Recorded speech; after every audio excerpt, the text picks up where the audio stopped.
Chapitre 15. Sous le marteau.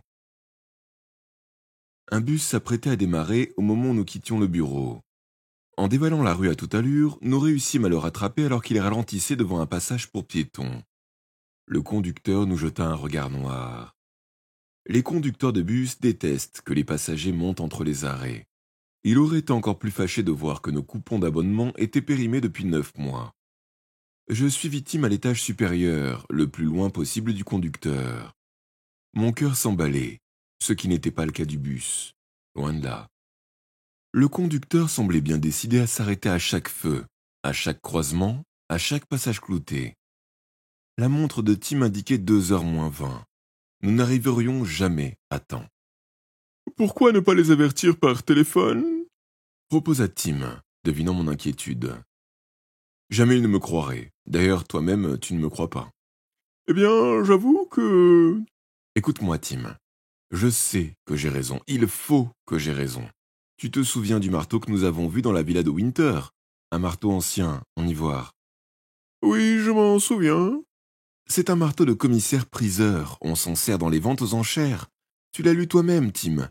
Le tableau sera vendu aux enchères, ce qui signifie que le commissaire-priseur l'adjugera au marteau. Mais oui, bien sûr.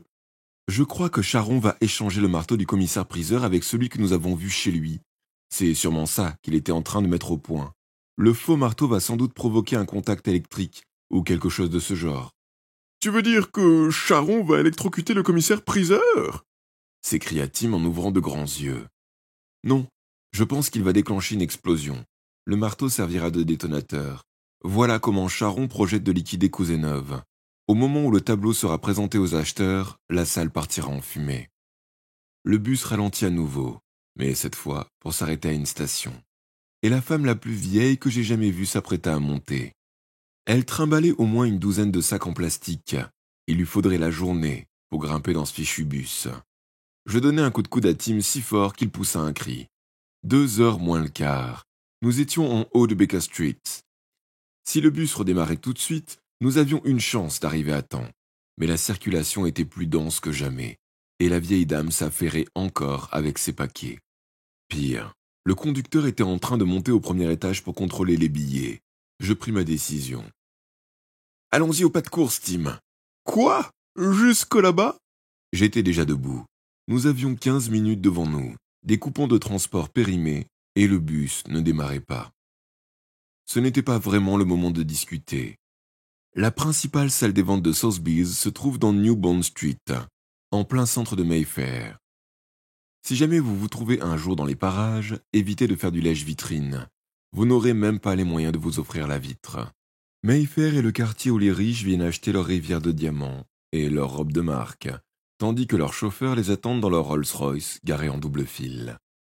New Bond Street aligne les petites boutiques et les gros prix. New Bond Street aligne les petites boutiques et les gros prix. Tout y est très mondain. Même les garçons d'ascenseur exigent que vous leur disiez « Monsieur ». Sotheby's, au numéro 35, est une petite porte élégante parmi d'autres. Au moment où nous débouchions d'Oxford Street pour dévaler en courant les 10 derniers mètres, j'entendis les carillons sonner 2h.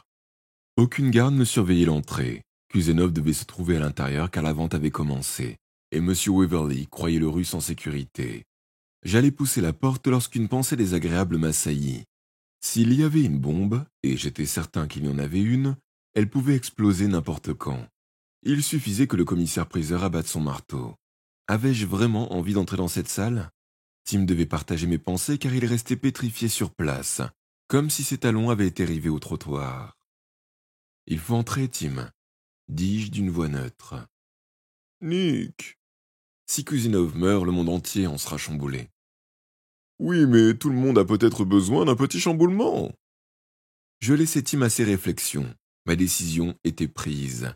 Je devais à tout prix interrompre la vente. Mon frère était libre de faire ce qu'il voulait. La porte ouvrait sur un vaste hall d'entrée. Le bureau d'accueil faisait face à l'escalier menant au premier étage. C'était vraiment un curieux endroit. Des millions et des millions transitaient par cette porte et pourtant, le lieu lui-même ne valait pas grand-chose. Qu'est-ce qu'une salle des ventes après tout? Rien de plus qu'une halle de triage, une sorte de comptoir de vente à grande échelle.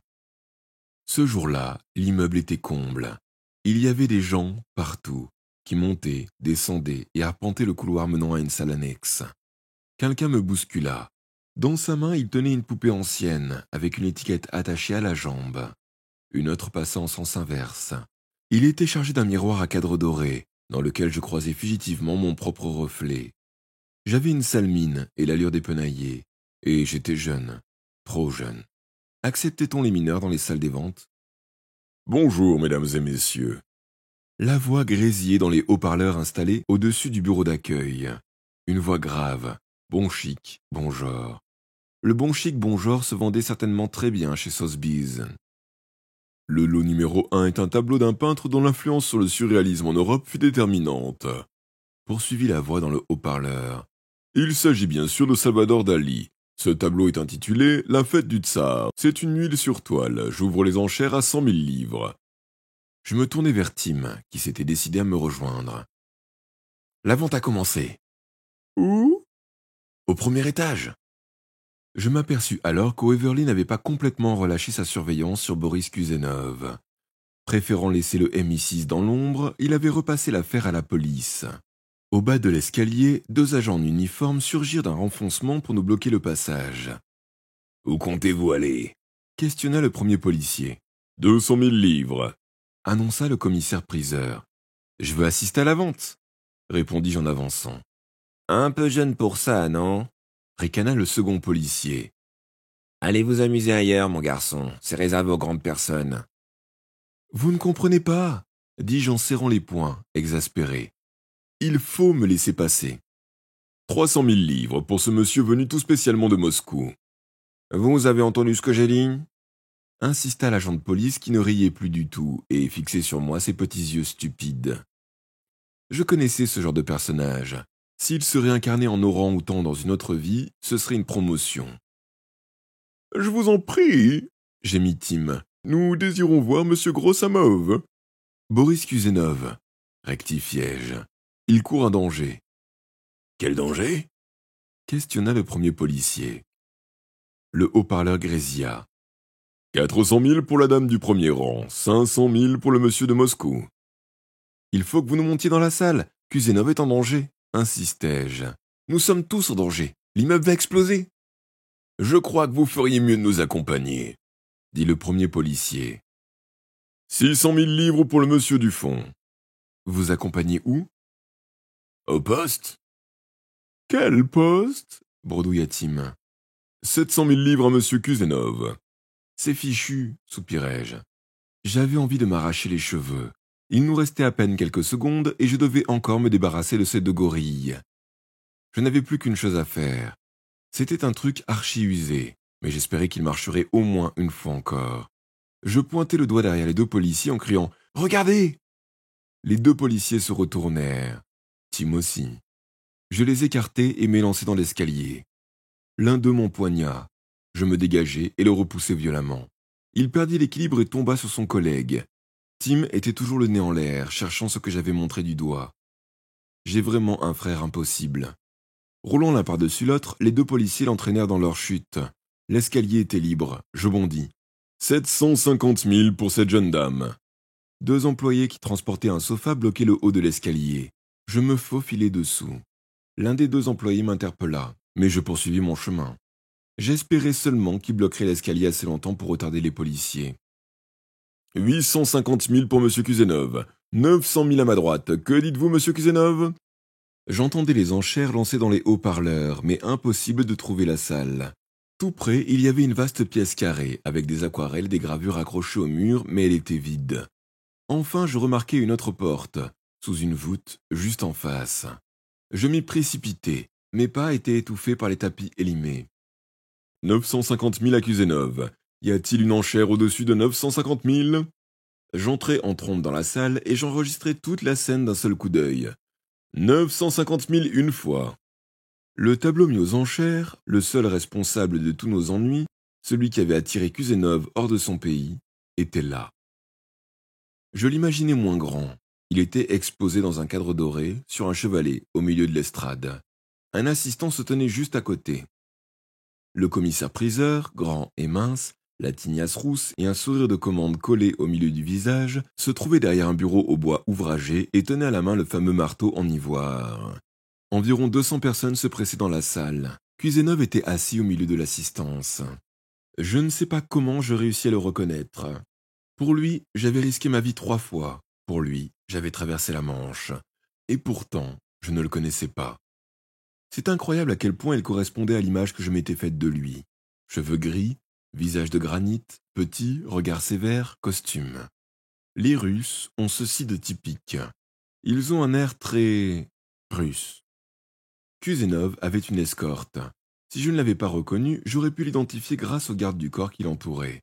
L'inspecteur-chef Snape était assis d'un côté, Boyle, l'ami de Mossad, de l'autre. Pourquoi avait-on choisi justement ces deux-là? Quelle que fût la raison, ça ne m'arrangeait pas. J'avais toute la salle à traverser pour parvenir jusqu'au marteau. 2 policiers à mes trousses et Snape et Boyle devant moi. 950 000 2 fois. Le commissaire-priseur leva son marteau. Dans 1 seconde, il serait trop tard. Le marteau alla retomber pour adjuger la vente. Il n'y aurait plus d'enchères. Cette salle ne recevrait plus jamais de vente aux enchères. À moins, je levai la main très haut en criant « 1 million !» Le marteau se figea en l'air. Un murmure étonné parcourut l'assistance et tous les regards convergèrent sur moi. Je fis quelques pas en avant. Le commissaire-priseur m'examina, se pencha vers son assistant pour lui glisser quelques mots à l'oreille, et se tourna de nouveau vers moi. « Qui êtes-vous » En fait, ce n'était pas qui, mais ce que j'étais qui l'intéressait. « Un amateur, répondis-je, et je mets une enchère d'1 million. » Tout en parlant, j'avançai dans l'allée pour me rapprocher du bureau. Je sentais tous les regards peser sur moi. Du coin de l'œil, je vis Snape et Boyle se lever et contourner les rangées de sièges pour me couper la route. Mais je continuais d'avancer. « Vous êtes bien trop jeune !»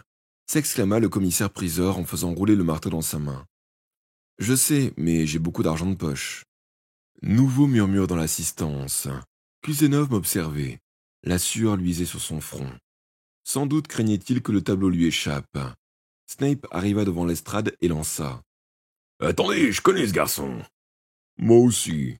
grogna Boyle en rejoignant son chef. « Qui êtes-vous » questionna le commissaire-priseur d'une voix mal assurée. « Police !» aboya Snape. « Et ce gamin n'a pas un sou en poche !» On aurait cru que le commissaire-priseur allait fondre en larmes. De toute évidence, jamais il n'avait affronté pareille situation. « Je vous en prie, revenons à la dernière enchère !» bredouilla-t-il en tripotant son marteau. « Nous en étions à 950 000 livres. »« 1,5 million !» criai-je. « Comment ?»« Boyle, arrêtez-le !» ordonna Snape. « Tout de suite !» grimaça Boyle. Le commissaire-priseur s'efforça de nous ignorer. « 950 000 !» reprit-il. « Qui dit mieux ?» Je fis un autre pas en avant et lançai. « J'achète le marteau !»« 950 000 1 fois ?» poursuivit le commissaire-priseur, bien décidé à terminer sa vente. Impossible de l'arrêter. Boyle serait bientôt sur moi. Tout à coup, Tim apparut à l'entrée de la salle. Il avait réussi, je ne sais comment, à se débarrasser des 2 policiers. « Où est la bombe ?» lança-t-il à haute voix. « Quelle bombe ?» s'écria Snape. L'assistance était pétrifiée. Je bondis pour arracher le marteau des mains du commissaire-priseur et criai « Tim !» Je me retournai et lançai le marteau vers mon frère, par-dessus la tête des spectateurs. Tim l'attrapa au vol. Boyle bondit sur moi. Je fis un pas de côté. Il me manqua, mais, emporté par son élan, il trébucha et tomba, les mains et la tête en avant, en plein dans le tableau. Il y eut un horrible bruit de toile déchirée et Boyle disparut tout entier à travers le cadre. Dans l'assistance, Kuzenov s'évanouit. Le commissaire-priseur contempla tristement le tableau déchiqueté en secouant la tête. « Adjugé !» murmura-t-il.